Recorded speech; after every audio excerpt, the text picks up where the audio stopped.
She built an empire on borrowed prestige. She filed trademarks across 5 countries. She demanded royal titles for her children's passports. But tonight, it all comes crashing down. Princess Anne has spoken.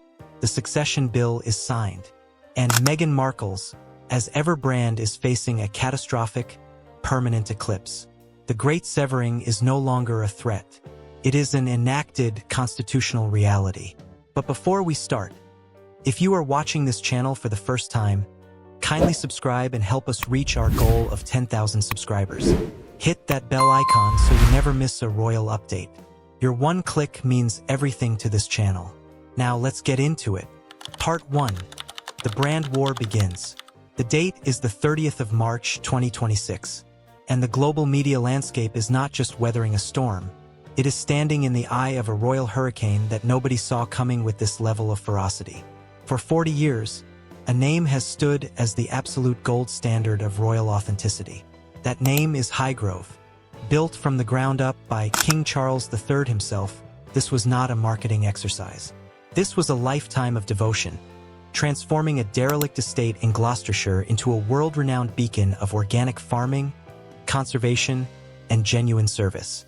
Every jar of honey, every linen tea towel, every scented candle, all traceable back to the actual soil of that estate, crafted by master artisans, and, crucially, every single penny of profit flowing directly into the King's Foundation to support youth training, traditional arts, and environmental education. Zero profit, 100% service. That is the Highgrove standard. Now enter Meghan Markle and her newly minted lifestyle brand, As Ever.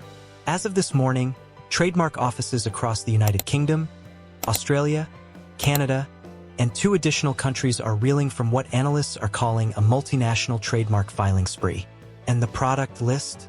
According to the document under review, it reads, and this is not an exaggeration, like a carbon copy of the Highgrove catalog.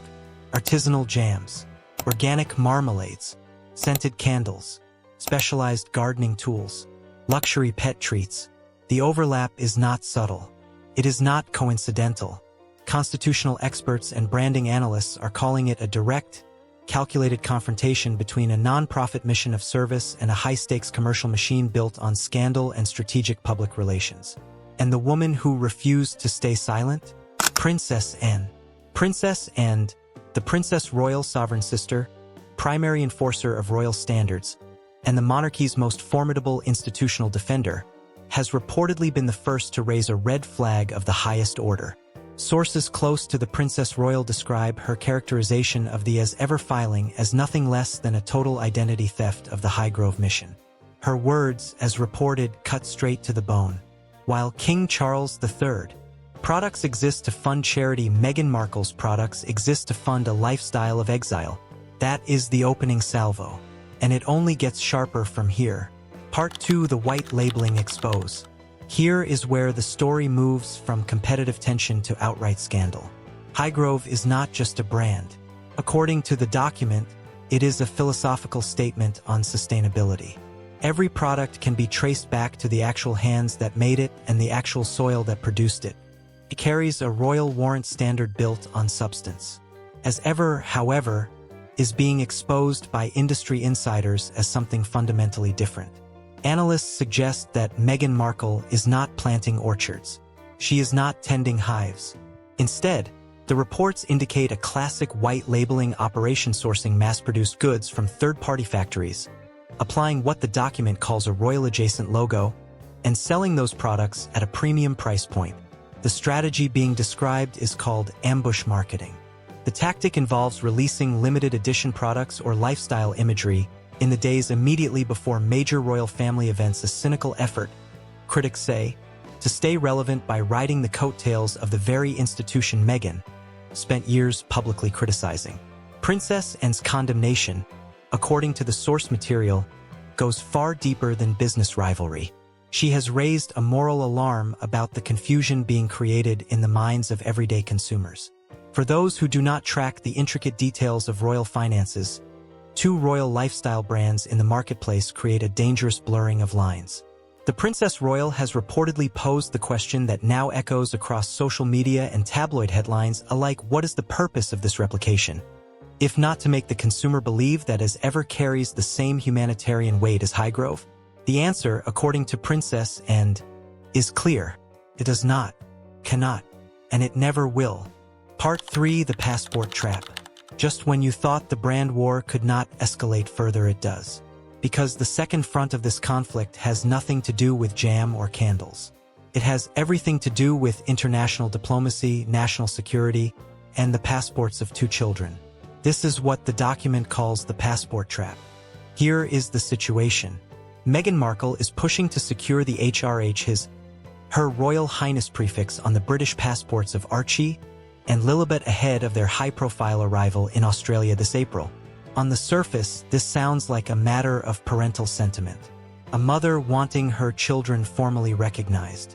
But Princess and has reportedly been the primary force in dismantling this narrative completely. According to the source material, the HRH prefix is not about pride or history. It is, in the words of a palace source, a master key designed to unlock a massive state-funded security apparatus. Under international diplomatic protocols, individuals carrying a valid HRH designation on their official travel documents are often classified as internationally protected persons. This status would legally obligate host nations, including Australia, to provide round-the-clock armed protection, motorcades, and full perimeter security, all of it funded by the local taxpayer. The document states the palace source's assessment plainly: the Duchess is attempting to use the British Crown as a security voucher for a private commercial tour. Princess and has been scathing.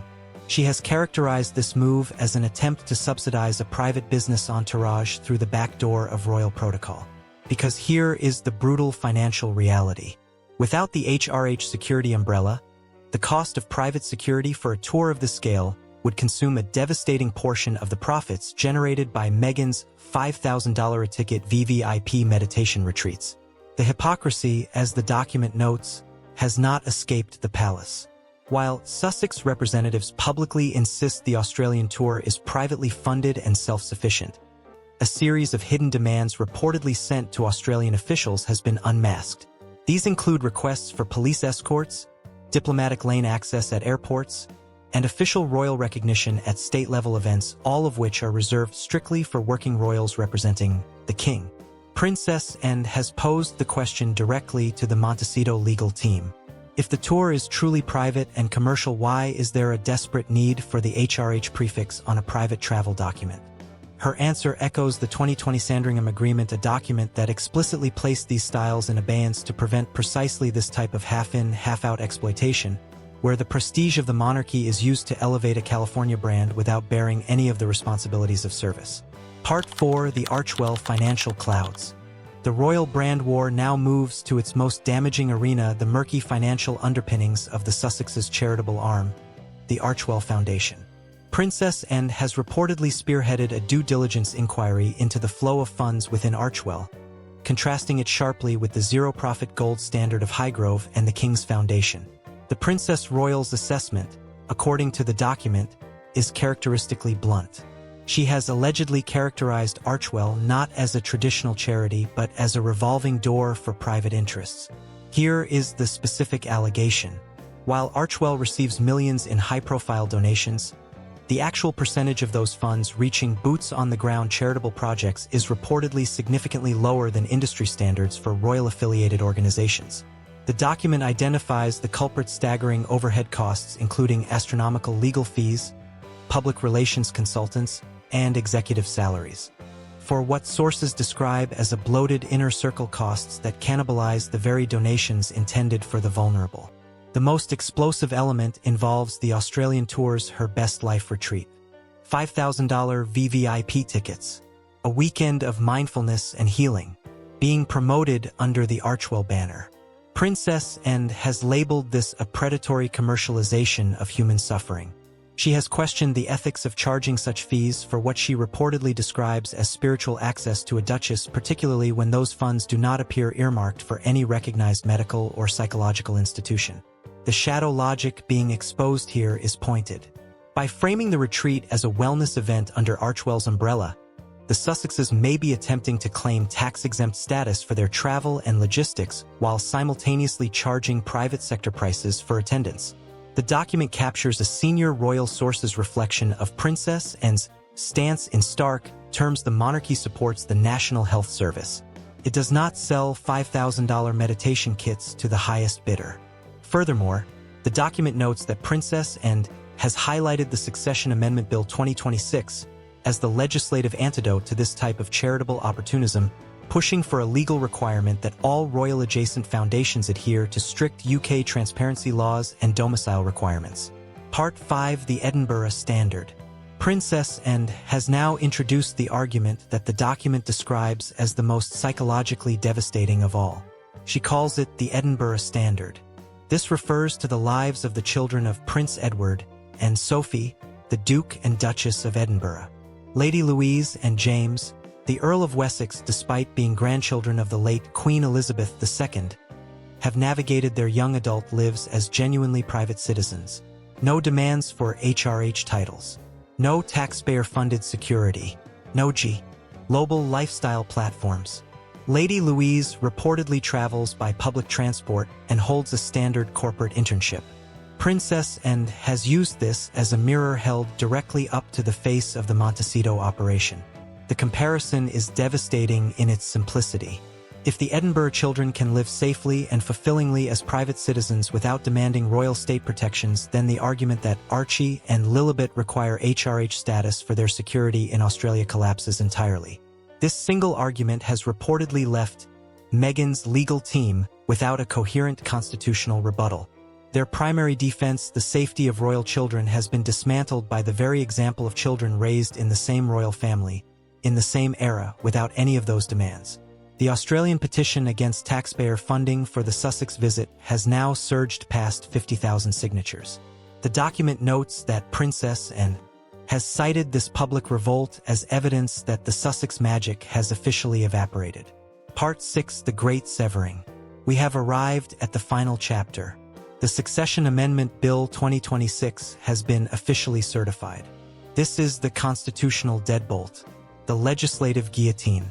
Under this new legal framework, any individual in the line of succession must maintain a primary residence within the United Kingdom and be an actively engaged working royal to retain functional titles and state protections. For Prince Harry, Archie, and Lilibet, this bill is the end of the road. Princess Anne has reportedly been the architect of the active service and domicile requirement, the clause that serves as the absolute ultimatum. By choosing private enterprise in California, by launching a commercial brand that competes directly with the King's Highgrove, the Sussexes have, as the document states, self-selected out of the functional monarchy. The As Ever brand, which Meghan Markle reportedly hoped would become her $100 billion ticket to global dominance, is now facing what the document calls a catastrophic devaluation. Without the royal oxygen of the British state, branding experts assess that As Ever is simply another celebrity lifestyle label in a market that is increasingly cynical of white labeling and ambush marketing. Major retailers in the UK and Canada have reportedly hesitated to stock As Ever products, fearing a public backlash from consumers who value King Charles's zero-profit charitable model over the Duchess's private profit structure. The VVIP Australian retreat has become the ultimate symbol of this collapse. With the HRH passport dream dead, the Sussexes must enter Australia as private citizens. No state motorcades, no official welcomes, no taxpayer-funded protection. Australian officials have confirmed no public resources will be diverted to support a private commercial venture. The Archewell philanthropic freeze has begun. High-net-worth donors are pausing contributions. The murky financial transparency exposed by Princess Anne has become an unignorable red flag to serious philanthropists. As the clock strikes midnight on the 30th of March 2026, the document delivers its final observation with the precision of a scalpel. The British monarchy has survived for a millennium because it knows how to prune the branches that no longer bear fruit. In March 2026, Princess Anne served as the royal gardener. Highgrove stands tall, 40 years of soil, sacrifice, and selfless service, the only guarantee seal recognized by the British public. As Ever stands exposed, a royal-adjacent simulation, stripped of state protection, stripped of institutional legitimacy, and left to face the global marketplace on its own commercial merits. Princess Anne has delivered the fatal blow. The gates are locked. The law is written. The great severing is complete.